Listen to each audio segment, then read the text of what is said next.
Hey there everybody, this is Ivan from AI Decals. I just want to make a quick video today just to show you the differences between manual and auto digitization. So the reason you might want to know the differences between manual and auto just to get started is that if you are going to be embroidering something either through your machine or you are, let's say, outsourcing someone to also outsource an embroidery garment for yourself, let's just say you wanted to get a custom sweater with this stitch design or a custom design that you or your buddies or business or groups have made, but the embroiderer doesn't actually have a digitizer yet, or you just want to make sure they have the proper file format, just due to the fact that some digitizers or embroiderers I should say do have a set charge. Typically, let's just say it's $20 to $25 from what I've seen on average, just to get the embroidery image, digitized for embroidery.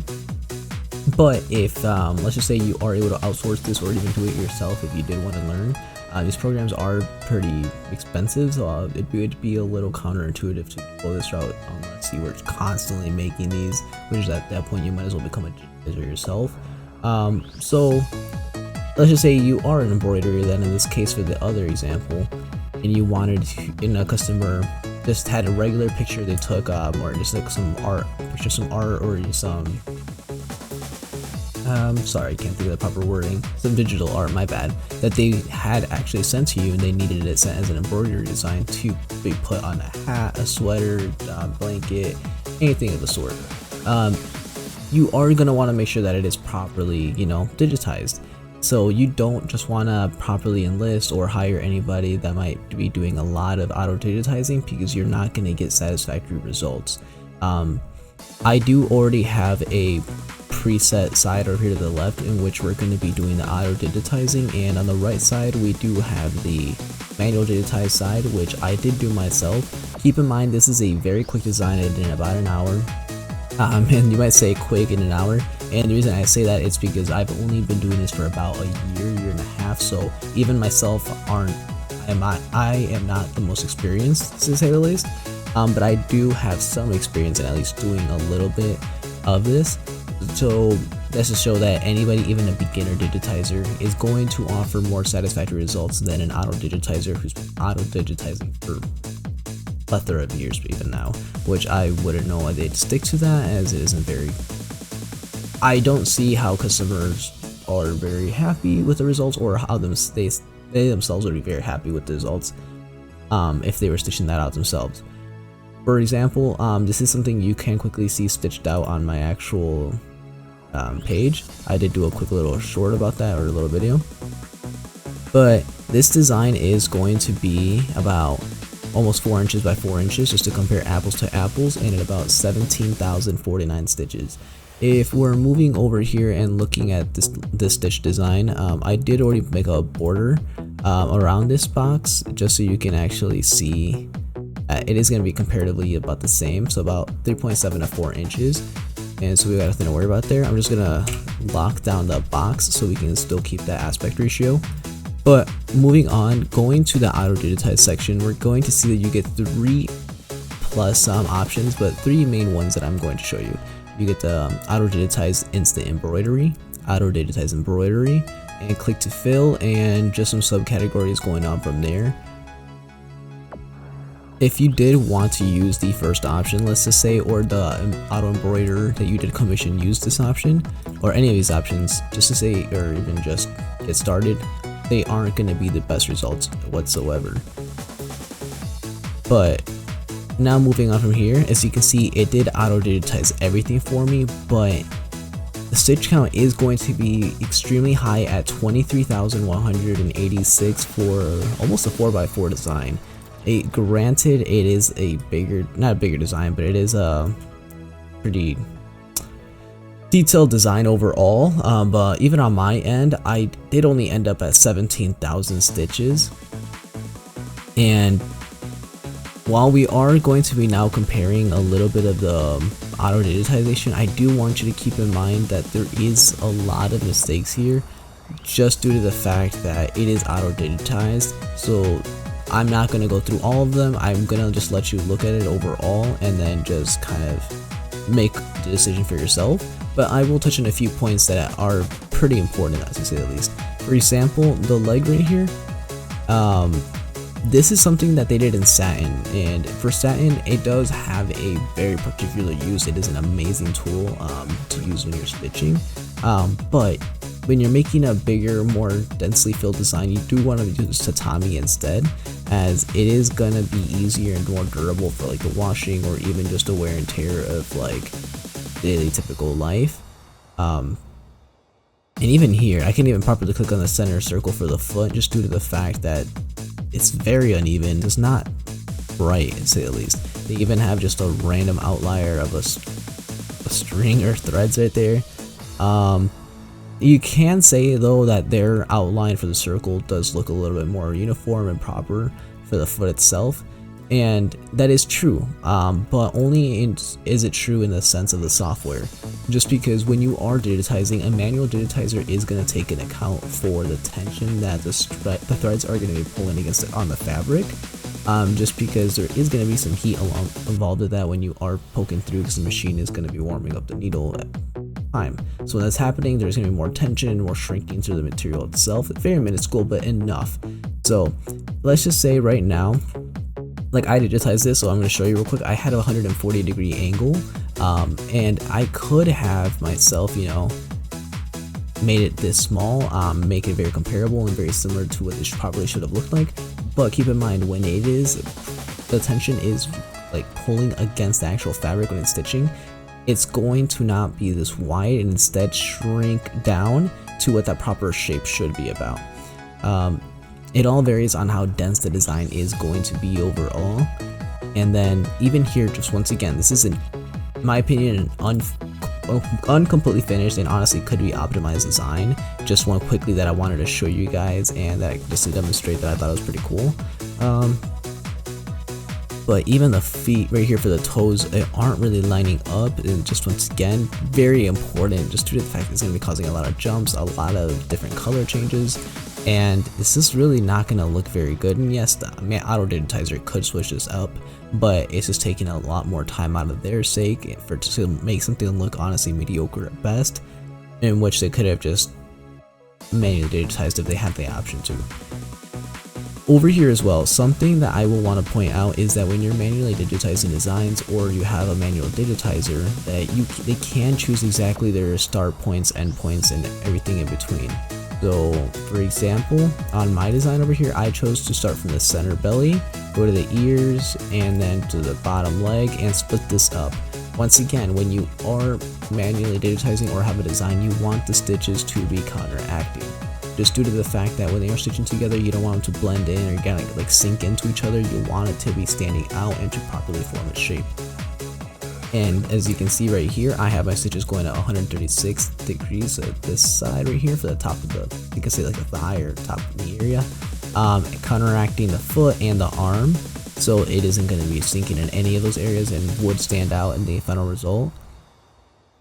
Over here as well, as you can see that the stitches are going up and down, so it's going to get tighter, so when it finishes up it might end up here like this. So honestly, I might make this a little bit taller, just about there, just to make sure that it does properly. Might be a little too much to be honest. There you go, just to make sure that it properly does make the shape we should be looking at, right? Even if we zoom out, that'll be fine, right? Perfect. And even little things like that, you can constantly adjust it, but if you're going over here, you could also do it, but look at how jagged those lines are. It doesn't look very good whatsoever, unless you're comparing it. So this is just a very quick visualization, a quick example, as you can see that it does make a huge difference if you're manually or even auto digitizing. For their example, it looks like they chose to merge this whole section up here. Meanwhile, on my side, I did split this area and kept the face as a whole, just to make sure that, you know, honestly, this even could have been split up a little bit as well, but I wanted to save on stitching time, such as like jumps or anything in between, so I chose to not go with that route. And once again, up here through the ear, they somehow chose to make that satin instead of tatami, in my opinion. Let's just clean that up a little bit. And that's just the first example once again. So there is other ways you can go about auto digitizing, or your auto digitizer that you might have commissioned can go about it. And I'm just going to go through those once again, because what if you're saying, well, hey, that's only one way, what about the rest? What if they can actually do better on those other sides, right? So that is true. So now let's look at auto digitized embroidery, right? It's going to do that. They can choose their colors. Let's just bump it up to 15. That's as max as it lets us, and the details, why not, right? And right here, typically, probably doesn't matter to you guys, but I will throw it in there. It would stick it to the add bitmap palette if you're using Hatch Embroidery 3s. I'm not too worried about the other programs, as I don't particularly use them, or I'm not too sure exactly how they function. I have used InkStitch in the back, well, back in the day when I was first learning how to try and do this, and I honestly was unhappy with a lot of the results that were coming out, and with which I ended up buying Hatch 3. It's been more competent as a program, in which I can even select my thread different colors. I can do a lot of different things, because I do know some people use InkStitch, I believe it's called, yeah, to just kind of get started and just do very basic things, or letterings. But even with letterings, there's so much more you can do on here, so much more flexibility. But one pro I will give InkStitch is that it does have a preview section where it shows how it actually would be stitching out with the actual connectors. So for example, right here, if I show true view, you can see where it'll be jump stitching for me, correct? And if I did it for over, I don't want to switch that. Let me just lock that picture down. If I did it over here and I did true view as well, look at all these jumps.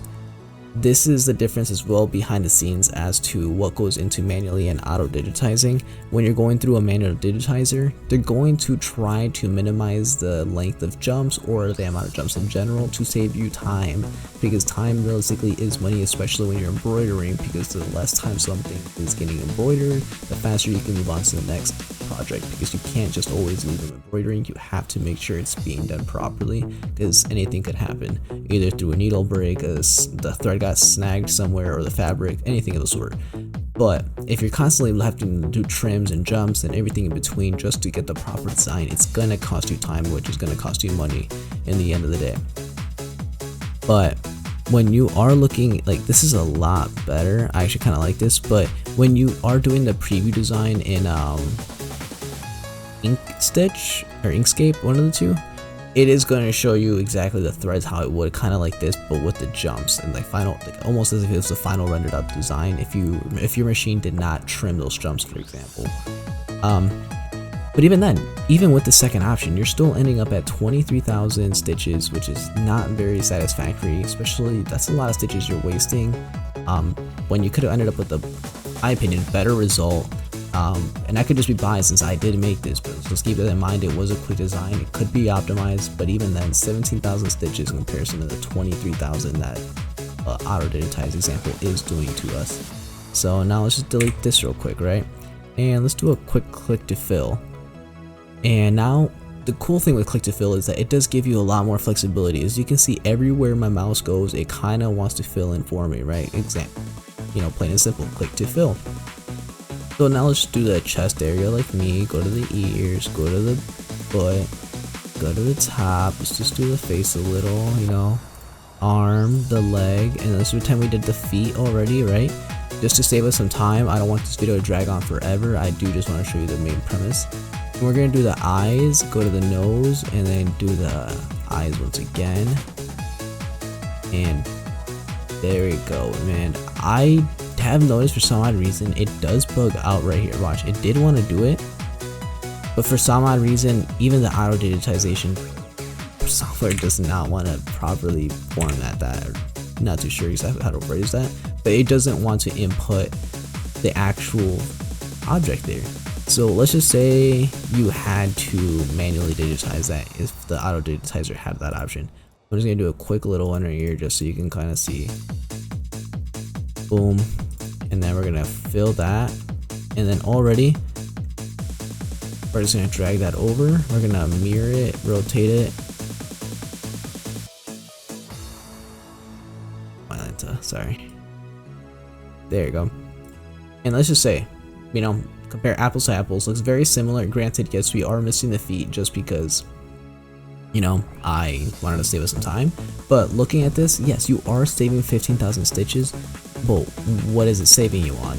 Let's really look at what that is, right? So let's just move the image, and as you can see, there's a lot of gaps right here that you're not going to be getting in our regular digitized design, because when you are digitizing, or you are getting a design digitized for your business or your whatever event you're needing it to, oh my bad, let's just say you wanted to make these layers be next to each other. As you can see, there is a gap, and let's just, for instance, let's just say even if they were next to it, you don't just want the layers to be just be sitting next to each other. You want them to be overlapping, because once again, there's tension being applied here, and with the stitch angles going left to right here, it's going to make this design shrink a little bit. And once it shrinks, you see it's gonna mess up. And granted, it does not shrink that much. I exaggerate, for example, so it might shrink down to like here. And even then, you see there's still a little bit of play right there. You just always want to make sure that you are getting your designs overlapped with their layers. Otherwise, you're not going to be getting satisfactory results. You'll be spending extra money on things just getting designed, digitized, redone, and then probably sent to another digitizer, potentially getting the same results. And if you're really lucky, you might not. You might get, you might get that hole-in-one, that ace of a digitizer that is a manual digitizer. But that's why you should always ask for look for reviews. I guess you shouldn't ask for them. Just they could be biased and always send you the best ones. But look for reviews, any like product pictures customers might potentially be posting, or anything of the area, or if they have any media in which they can potentially show you how they go about it, or that they are manually digitizing their designs. Just have a track record in general. Definitely those are the digitizers you want to go for, and yes, they might charge more of a premium, but once again, embroidery is a lucrative service for just overall designs or just gifts that you could be using, just because it does make more apparel and garments stand out in a lot more of a premium fashion than any type of like ink or print might potentially offer. There is more of a handcraft design to it, in my opinion, but once again, this is just the main comparison between auto and manual digitization, with a very quick design once again that I might add of my own. That's 17,000 stitches of stitch from Lilo and Stitch, and auto digitizing result over here from, well, same design. But once again, I just want to end the video and say thank you so much for watching. This is Ivan from AI Decals, and if you have any questions, concerns, or even just potentially want to get a design digitized, feel free to message me. My email is going to be in the description, ivan@aidecals.com, or just feel free to comment below. Thank you.